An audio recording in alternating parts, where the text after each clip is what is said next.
روتے آئیے گا، نہ روئے کسی غم میں سوائے غم حسین علیہ السلام کی، ماتم کر دیا نہ دارو. اب اتنا حسین علی اکبر نہ میں پڑھ سکتا ہوں شہادت علی اکبر، نہ آپ سن سکتے. بس آج کے 2 جملے سنیے. ادھر علی اکبر گھوڑے پر سوار ہوئے، اب جن کی بہنیں ہیں ذرا وہ سر اٹھانا. ابھی عقاب چند قدم چلا یا رک گیا. علی اکبر فرماتے عقاب تھک گیا، مولا ذرا میرے رکاب کی طرف دیکھ. اب جو دیکھا تو 4 سالہ بہن سکینہ ہے جو علی اکبر کے گھوڑے کی رکاب تھام کے رو رو کے کہہ رہی اکبر مدینے میں تیرے قدموں کے نشانوں پر اپنے رخسار رکھ کے کہہ رہی ہے اکبر 10ویں کا دن آ گیا. اجرکم اللہ. اکبر میدان میں گئے. اب اگر ماتم کرنا ہے آج کا ایک جملہ اسی پہ شب ذوالجلال برآمد ہوگی، لیکن اللہ کرے وہ جملہ میں سمجھا دوں. حسین مرتضی کو لے کر اپنی بہن کے خیمے میں آئے. ماتم کرنے سے تب دیکھے گا دائیں مرتضی، آگے حسین، پیچھے بہن. بہن نے رو کر کہا حسین ذرا بتلا تو صحیح میرا کریل جمع کیسا لگ رہا ہے. کرو گے ماتم؟ رو کے کہا بہن تیرے اکبر نے ایسے کیا، اب ایسے حملہ، اب ایسے. اچانک 9 لاکھ فوج علی اکبر پر اکٹھے آ گئی. حسین کے بال سفید ہونے لگی، گریبان چاک ہونے لگا، ہاتھ کلیجے پہ آئے تھا. حسین پائے چلے. بہن نے ہاتھ ہم کے کہا بھیا مرتضی سے ادھر ہے، یہاں کا جا رہا ہے. رو کے کہا زینب جب سے اکبر نے زین چھوڑی ہے مجھے نظر نہیں آ رہا، مجھے نہیں معلوم. میرا راہبار کہا یہی وجہ ہے کہ یہ مرتضی جب حسین زین سے زمین پر آئے تو اس نے حسین سے پوچھا تھا مولا بتا تجھے کہاں لے کر جاؤں. حسین نے کہا لے جا سکتا ہے مجھے اکبر کی لاش میں لے جا. آ گیا وہ ذوالجلال جو شہادت حسین کا گواہ.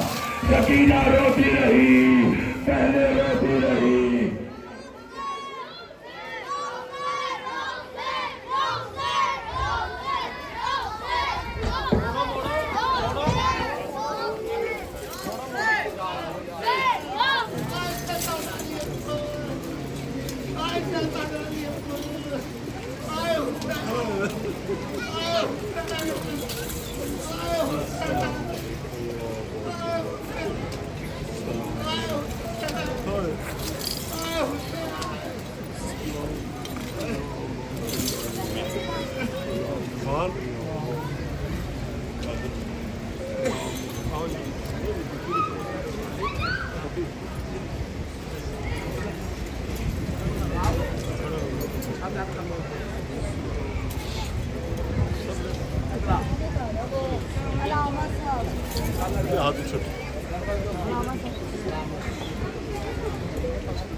آٹھ